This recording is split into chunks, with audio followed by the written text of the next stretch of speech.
Thank you very much. I appreciate your time, Mr. Maher Al Kaabi, advisor to the chairman of Alserkal Group. I appreciate the kindness of appearing with us here on this virtual call. I feel very excited about discussing a number of aspects with you. You have been a trusted advisor to many families, inclusive of Alserkal family, and you have a lot of history, and I'd love that if you'd kindly share some of your practical history when it comes to the fields that you've worked with, and how did you end up to be an advisor to family businesses. Hopefully after that we get a briefing from you, we'll be covering some aspects when it comes to non-family members managers, some academic coverage, and then I would hope to hear from you on your personal experience in conducting such activities with family businesses. So how about we start with a bit of a profile of you, Mr. Maher, and your experience with the Sarkar family, and a bit of a summary on a Sarkar family history, current activities, and their future outlook. Sure. Thank you very much, Dr. Adil, for inviting me. I think it's an interesting thing that you're starting and launching something like this.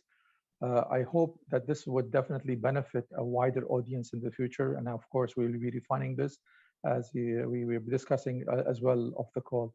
To start about myself, I'm actually a software engineer.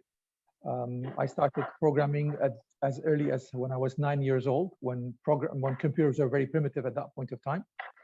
However, when I graduated, in my mind was always to join, not to be a programmer, but to be leading a business role.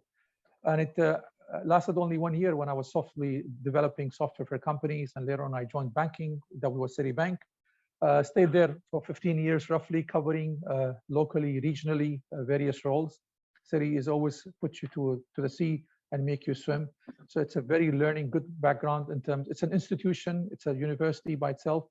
And there's a cliche over there and saying goes in the banking industry, once you're a Citi banker, you're always a Citi banker. So we say Citi banker or next Citi banker. So wherever you go in any banking industry, you'll find always next Citi banker. So managed roles like business from retail, corporate, was a chief operating officer, chief risk officer, managed the IT, managed even the treasury function. So that was covered all. Moved on to another bank called Dubai Bank because I had the passion to move to Islamic banking from religious beliefs, which was to Dubai Bank. Over there, I was assigned as a chief risk officer. To cut the long story short, from 2008 to 2012, the bank was acquired by Emirates NBD, where I spent my latter part over there at Emirates NBD till about 2020 January. Over there, I was looking after the Islamic banking for the regional as a group head. I had a very kind manager who came in who was a CEO from Standard Chartered, who joined 2014. And he asked me even to head the group chief operating officer for the wholesale banking. So I double-hatted that function. And there we started growing the portfolio, put the right policy, governance, systems in place, and we moved on. Later on, decided to do something of my own. Ahmed Sarkar, who's the chairman of Alserkal Group, is a very dear friend, a brother whom I know very well. Of course, my brother works as a group managing director over there. He was always asking me even before that, why don't you come and establish for us the governance and put up something that all the corporate people have. And this is where I started with them, and that was the journey, starting with them. I'd like to give a bit background about the Sarkar family in the coming few minutes. A Sarkar family comes from a tribes called Al-Ali. So the Sarkar, they're known by a Sarkar, but their actually family name is Al-Ali. And the word As-Sarkal actually also derived from Sarkar, which is ending with an R, which is given by the Britishers to the government, basically called a government called Sarkar in India. So when the name came into the Gulf, the transition happened between Sarkar to As-Sarkal. So the R actually got to the L. The family itself has been very instrumental in terms of playing a political role in the coastal over here and the Gulf overall, and apart from many instrumental businesses that they have established as early on. So starting as early on in 1852, they were the native agents between the rulers of the UAE and Oman and the British government. at that point of time. So native government actually rules, their roles which they played, they made sure that treaties which were there between the government of the UK government, the Britishers at that point of time, and UAE rulers and the Gulf, is to monitor these treaties and making sure they're getting implemented. They were also tracking the trafficking of arms and slavery. They were involved in solving any disputes if there were arises and issues arises, that they were actually making sure that happens. And later on, they were also granting traveling permits, people coming in, coming out. So this is how strong the family was there. And they were actually working as native agents for as a political role for over 70 years. So they were instrumental in making sure that happens. And during this process, the many family members who came in starting this thing in 1852, they actually were recipient of many awards. So the first member who actually took over the role was Yaqub bin Bashir bin Hassan Sarkar, and then he stayed in the role till he passed away in 1880. Then his brother succeeded him. Then another gentleman succeeded him, which is Abdurrahman Sarkar, who was actually awarded by the British government the Khan Bahadur Award, title of that, which is a very prestigious award. And later on, his son succeeded him, which is Isa bin Abdul Latif Sarkar. And this name is good to remember because his brother founded the Nasser bin Abdul Sarkar in the modern way of it in 1947. So Isa bin Abdul Latif Sarkar was also awarded the title of Khan Sahib, then later on Khan Bahadur. Then he also got a medal and award by the King George V award, what do you call it, Silver Jubilee. He was also recipient of the OBE award, the Order of British Empire. He was the first to bring the first automobile in UAE in 1924, which is the 14. We have a classical showroom of all the classic cars in the Alserkal family. I'm not sure if you've been through. Quite a lot of people pass through and see these classic cars over there. And that Ford Model T is still there in the showroom, the first vehicle which came to UAE. And he was the first person. I didn't know that. Interesting. I would love to invite you over to come and see all the classic cars we have. Some of them are very old vintages, by the way. Interesting. Yeah. And he was also, he was the first guy also to bring the steamboats. We used to call it, we call it in what do you call local language, El Steamer. Okay. So he was instrumental to that thing. When the group was established in 1947, when Nasser bin Abdul Latif Sarkar, what he called, started it, he was born in 1917. He held many positions. He was a meteorologist in the Sharjah, what he called Army, what he called the Armed Air Forces, Royal Air Forces at that point of time. He actually worked also in the Golden Valley in the mining company in island of Abu Musa.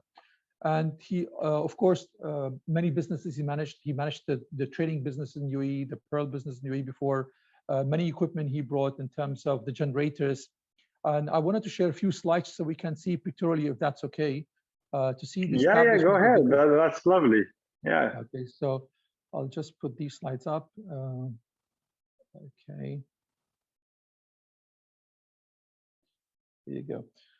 This is Nasser bin Abdul Sarkar. As you can see, he's been a very prominent figure, someone he met all the royal families over here with the late Sheikh Zayed and also Sheikh Mohammed Rashid Al Maktoum. I will jump into the next generation and then come and see what he has established and how he was instrumental in establishing a lot of key strategic initiatives and businesses in UAE. Of course, when he passed away, Nasser bin Abdul Sarkar, his son, the chairman, which is current chairman, Isa bin Abdul Sarkar, is alive, alhamdulillah rabbil alameen.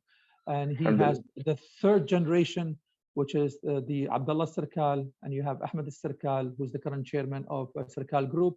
And then you have Abdul Munim Sarkar, the other brother, and the fourth brother, Yaqub Sarkar. Going back in history, what Nasser has done, I think he was the first person to bring a second bank in Sharjah, to break the monopoly of the banking sector at that point of time by the British Imperial Bank. So I'm also trying to see that what they have done, and that was in somewhere in I would say 1961. No, actually not 1961, 1955. He was the first person to bring the generator concept. And if I can go to the histories of what he was able to do, if you look at the companies, when he established in 1947, The first thing he did, he was in tire businesses. So he took the agencies and was the sole distributor of Bridgestone. That was 1958.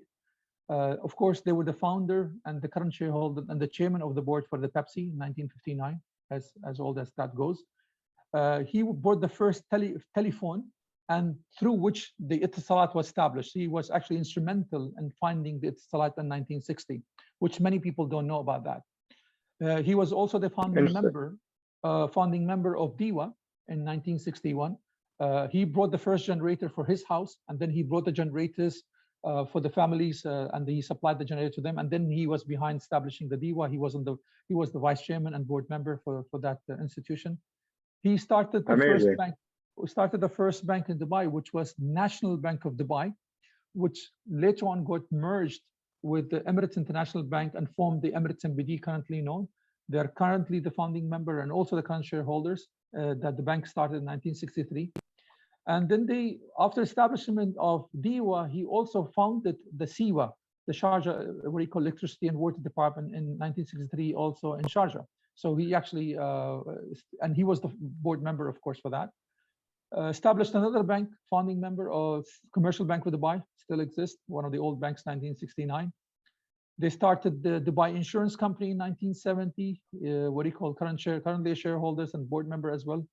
Of course, they established Isha Travels in 1979, and also the founding member for Beit Al Khair, 1989, and sort of all the other company games. Blue was one of the oldest company in the, what do you call, Blue services. They offer soft services for cleaning services, your kitchen docks, hotels, industry, stuff like that, quite a lot of it. And then established Alserkal in 2006. I'll just zoom out to the next section. Alserkal properties, of course, started 2001. Unlike many other family members, they have properties are the main thing, but of course, this has been there as well, but other instrumental businesses were there.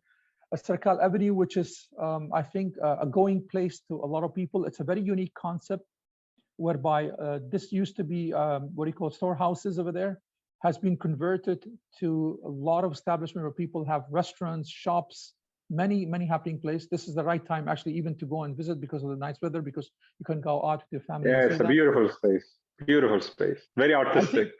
Absolutely. And very creative and innovative. Yeah. You would see that the art is also embedded in the family.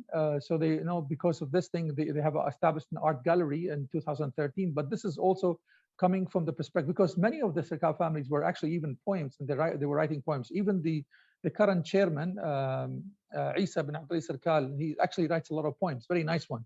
I happened to read one of them, which was published in one of the newspapers, Imarat al-Yom, and he was talking about how to make buildings which is of Chinese style.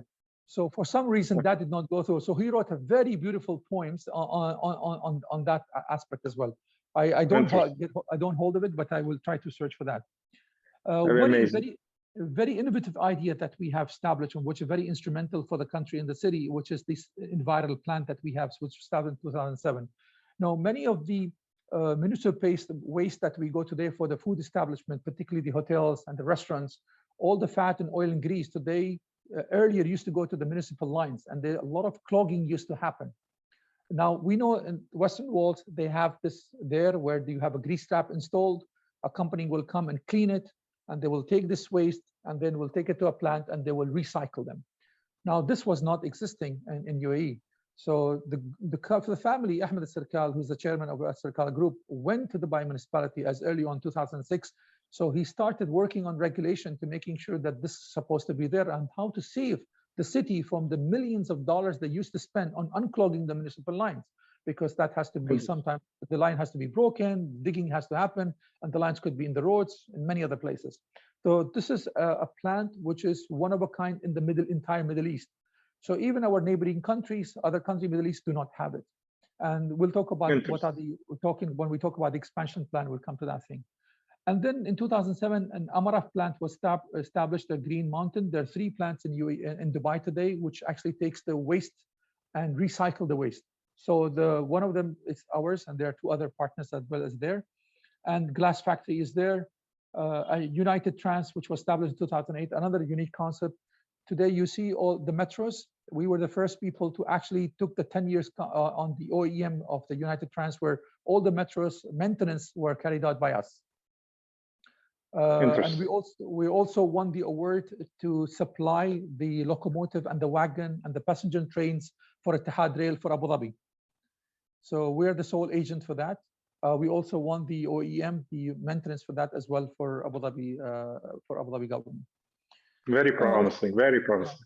Moving on, we have established the Dubai Stars 2015, which is a sport arena that we have in Al Khawanij. Art gallery I talked about, in the studio in Muscat in 2013. Another biofuel, another unique concept from the environmental friendly establishment in 2018 of biofuel. Of course, it's going to be operational. The plant is still getting what you call, I would say, constructed.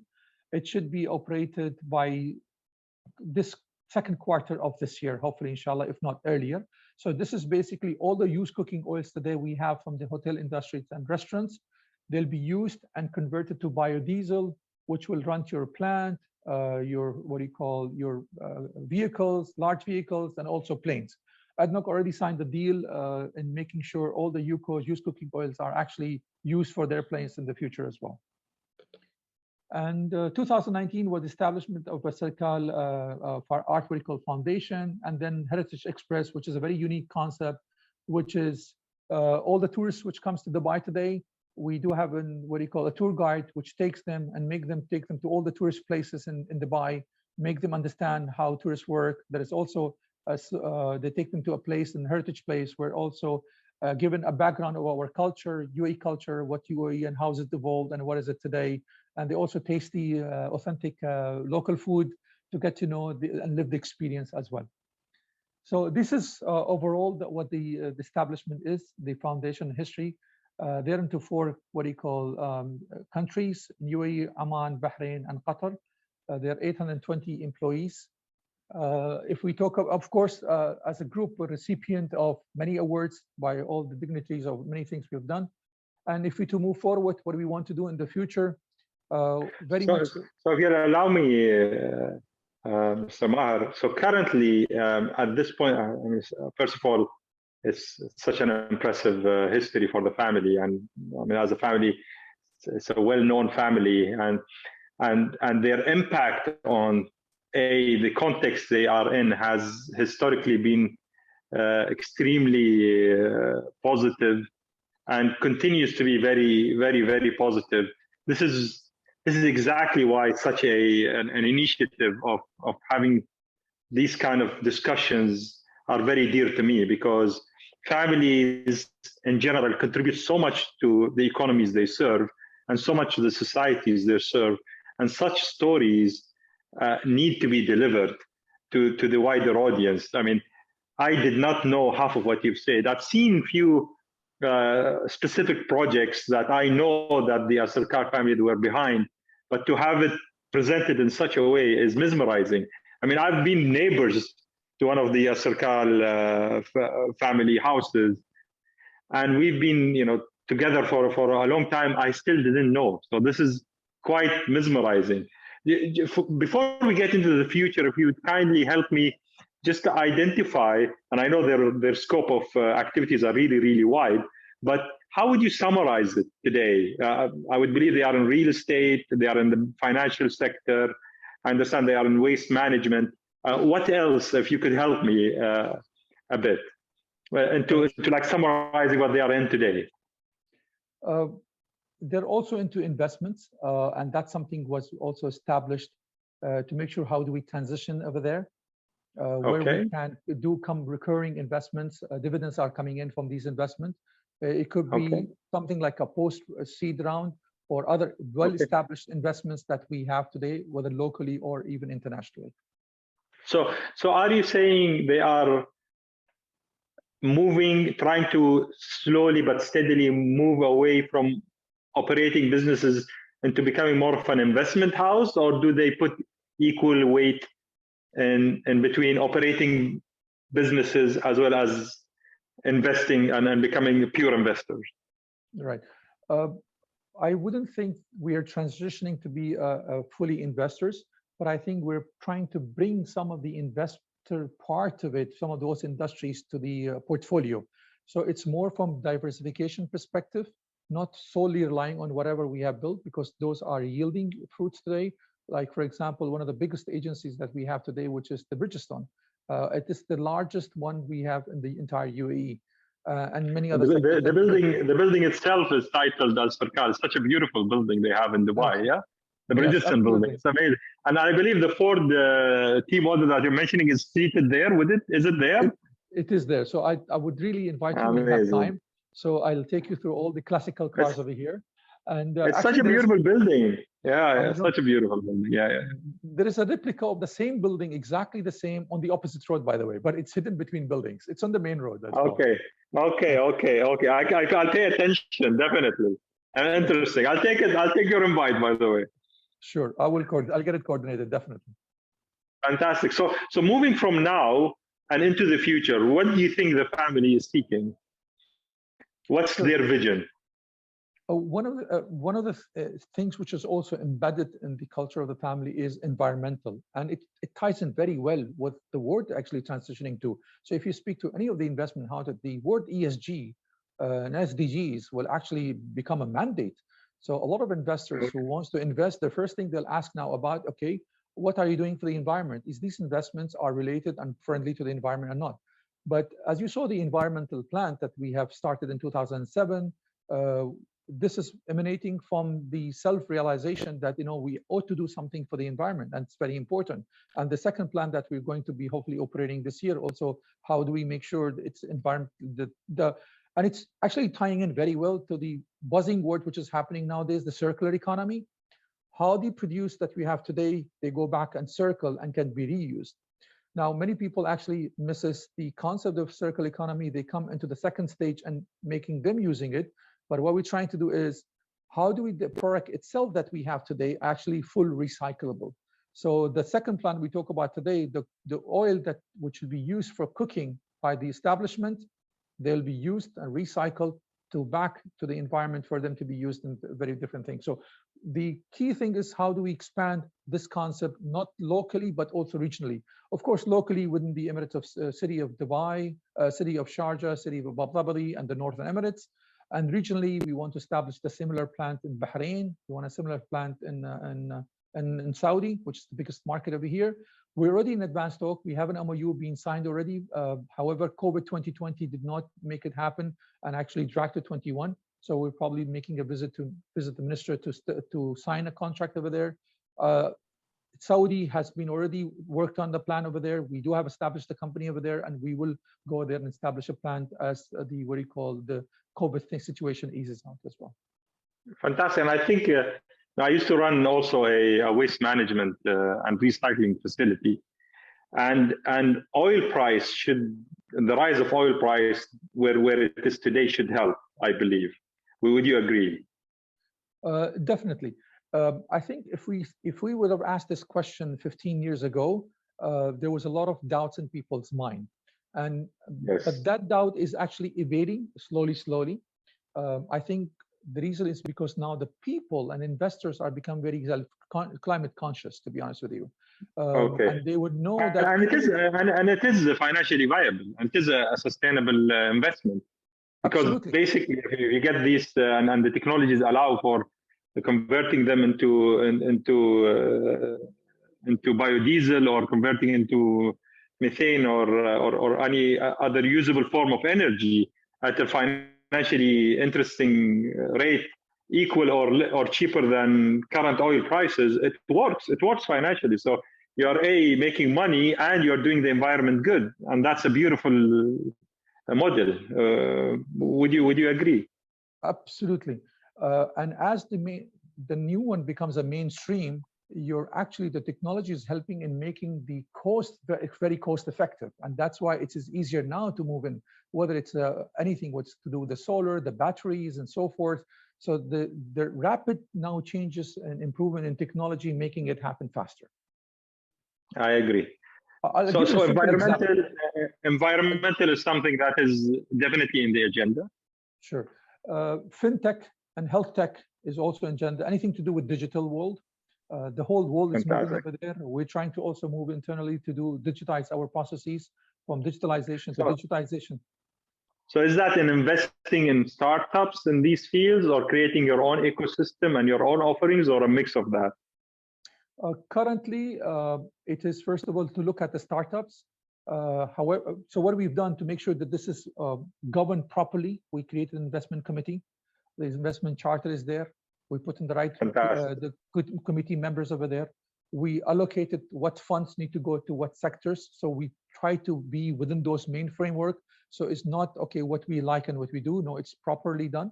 So whether it meets the what you call investment criteria for this sector, then we actually go and invest. So when it comes to fintech, there is a fund allocated for that thing. How much we're going to be investing? Is it a seed round that we invest? How much for the seed round? If it's a Series A's, how much we invest, and so forth. Impressive, impressive. So we see that environmental, fintech, and health. Anything else? You think they are? Yeah, I think these are the two prominent sectors which are taking, I would say, occupying the mind and the hearts and the action. Fantastic. Thank you very much, Mr. Maher. I would love to cover a bit on the subject on non-family managers. And since you are a non-family advisor, I see it very relevant. And I would love to hear from you your own experience. I just want to, before getting into your own experience, dealing with family offices as a non-family member, I just highlight a few aspects of the subject from an academic point of view.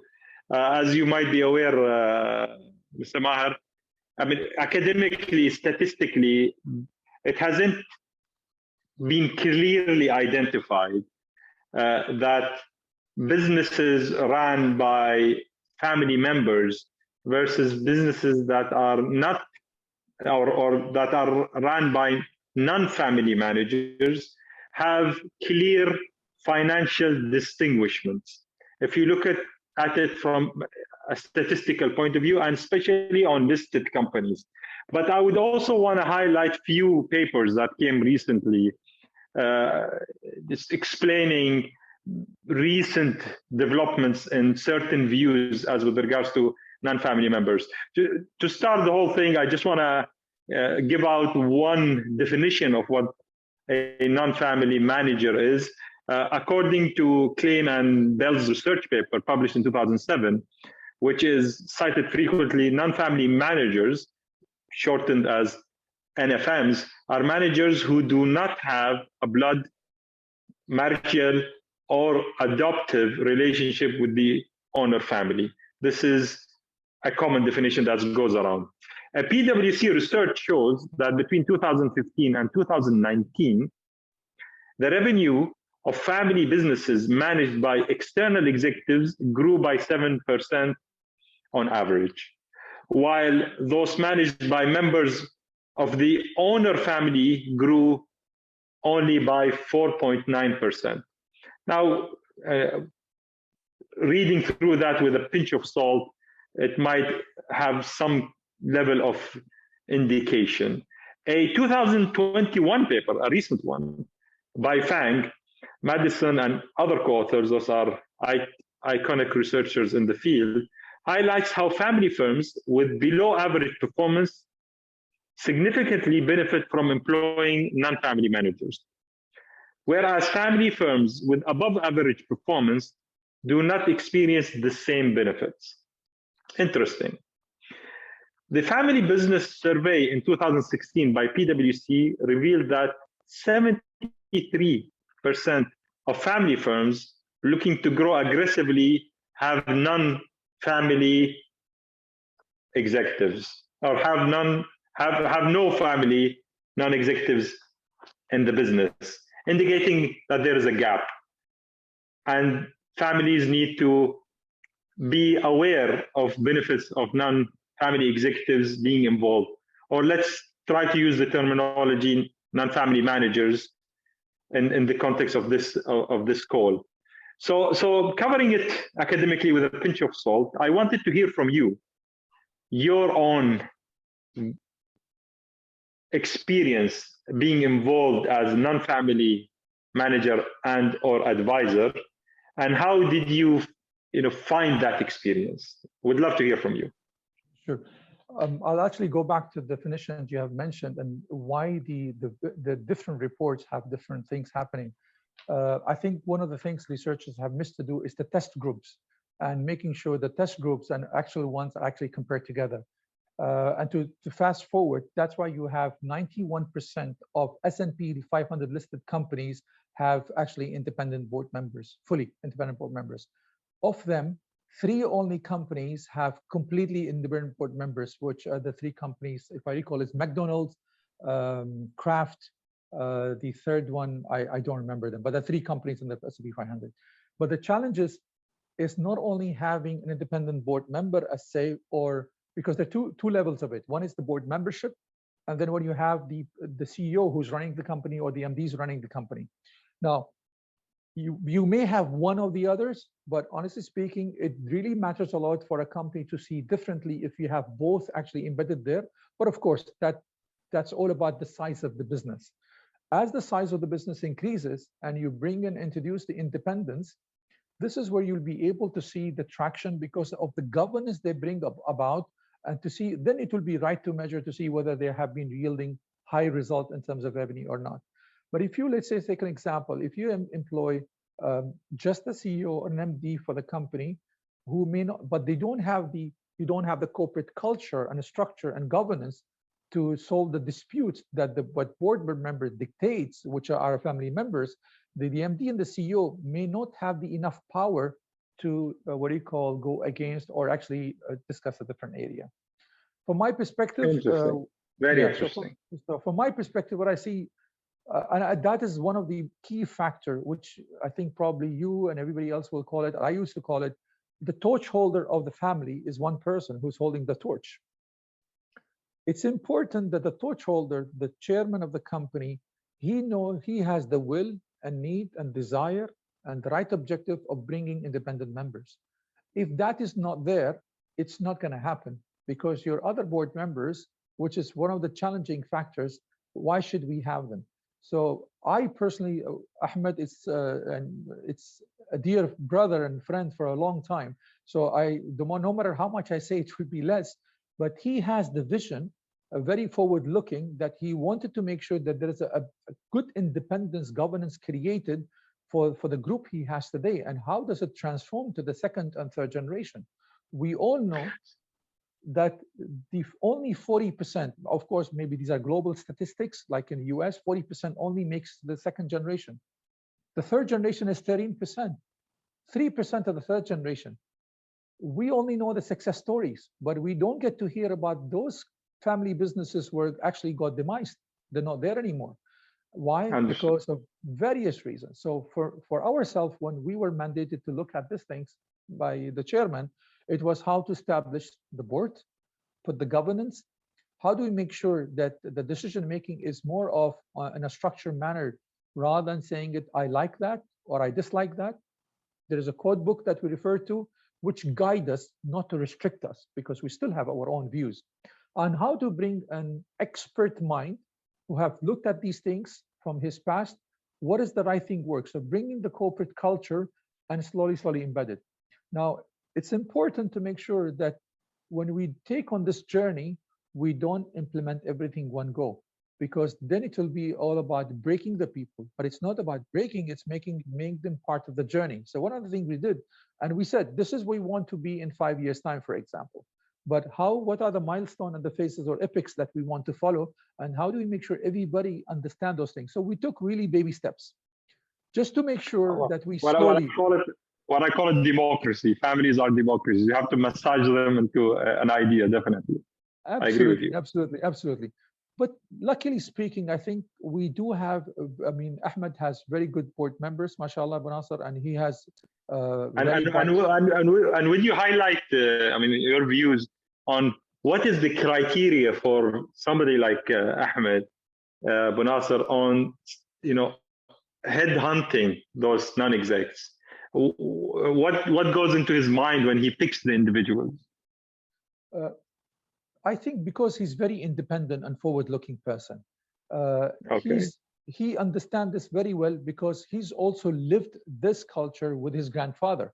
He actually worked with his grandfather, Nasr Al Sarkar, for a very long time, since he was 18 years old. So, and he's also lived the corporate culture. He's the chairman of Pepsi today. Okay, interesting. Yeah, so he understands the culture very well. He understands what needs to be done, but he also understands how and what are the right timings to make sure there is no disturbance to the ship as well. Beautiful. And does he allocate these kind of non-family advisors and managers onto different levels within the organization? Does he like create boards and committees, and does he take it usually in that fashion, or is it mainly at the board level? Okay, it's a very good question. As I said, when we implement something, we need to make sure that we do it in a phases that people can take it and we can digest it.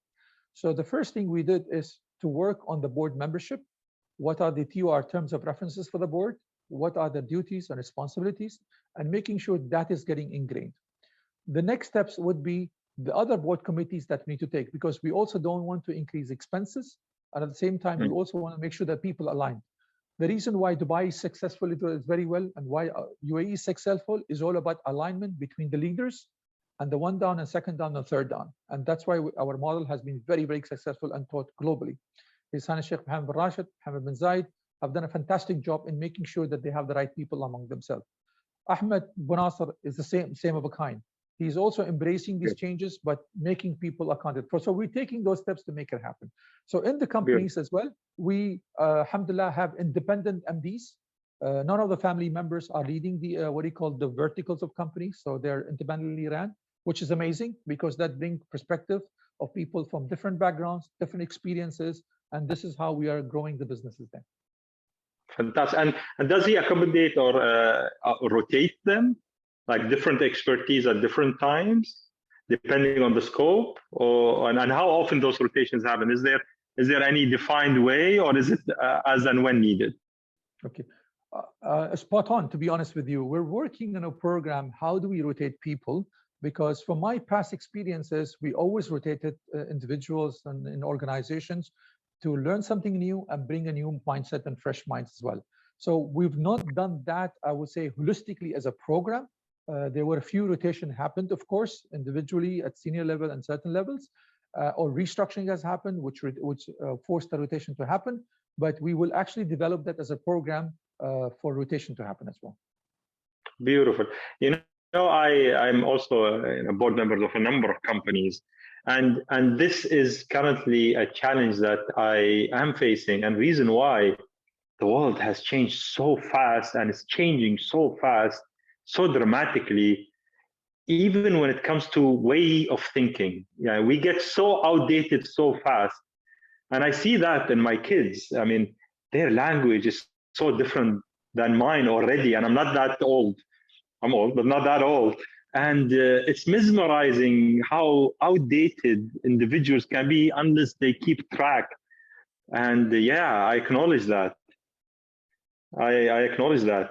So any last words, Mr. Maher, on what would you advise families when it comes to the use of non-family managers and advisors? Yeah, sure. I think it is important to learn from other families' experiences, what other families have gone through. As I said earlier, we only see the good stories, but sometimes we don't understand those businesses, why they were not successful. We only hear hearsays. So it's very important that when the business is growing, because one of the fear the businesses have is, how do I lose control if I bring somebody from outside? But I think the family businesses need to understand how to transition from being owner-manager to owner-investors. So for the day-to-day things, they should bring somebody who run the businesses, and also to create independence. And for this actually to move on to the next and third generation, there should be a code book developed. And that can happen by you bringing not only consulting a consultant, but also bringing early on independent, board membership, which will help you to transition over there and reduce the conflicts going forward. Because you say something very important when I join you other things. It's also important to tell the family members, this wealth, this money is yours. And that struck me when you said it several times.